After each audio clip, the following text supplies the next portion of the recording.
संदेश न्यूज़ में आपનું સ્વાગત છે। છોટાઉદેપુરના જલારામ સેવા સમિતિ દ્વારા છોટાઉદેપુર નગરના 34 જેટલા સ્વર્ગવાસી વ્યક્તિઓનું અસ્થિ વિસર્જન ગંગાજીમાં કરાયું।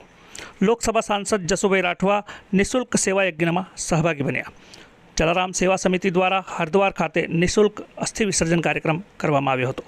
જલારામ સેવા સમિતિ દ્વારા કોઈપણ પરિવારના સ્વજનનું અસ્થિ વિસર્જન હરિદ્વાર ખાતે નિઃશુલ્ક કરવામાં આવી રહ્યું છે। છોટાઉદેપુર જલારામ સેવા સમિતિ દ્વારા હરદ્વાર ઉત્તરાખંડ ખાતે સાંસદ જસુભાઈ રાઠવાની આગેવાનીમાં અસ્થિ વિસર્જન કાર્યક્રમ રાખવામાં આવ્યો હતો।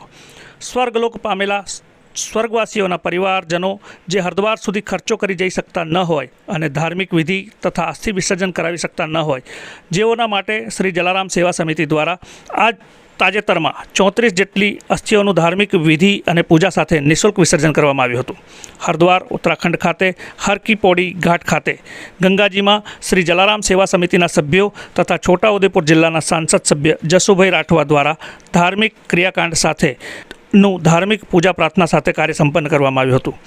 આ કાર્યક્રમમાં છોટાઉદેપુર જલારામ સેવા સમિતિના સદસ્ય રાજુભાઈ ઠક્કર, કોમિનભાઈ જાની, પ્રતિકભાઈ ડગબર, નૈમેશભાઈ ઠક્કર, આર્યન ઠક્કર ઉપસ્થિત રહ્યા હતા અને મૃતક સ્વજનો માટે પ્રભુને પ્રાર્થના કરી હતી।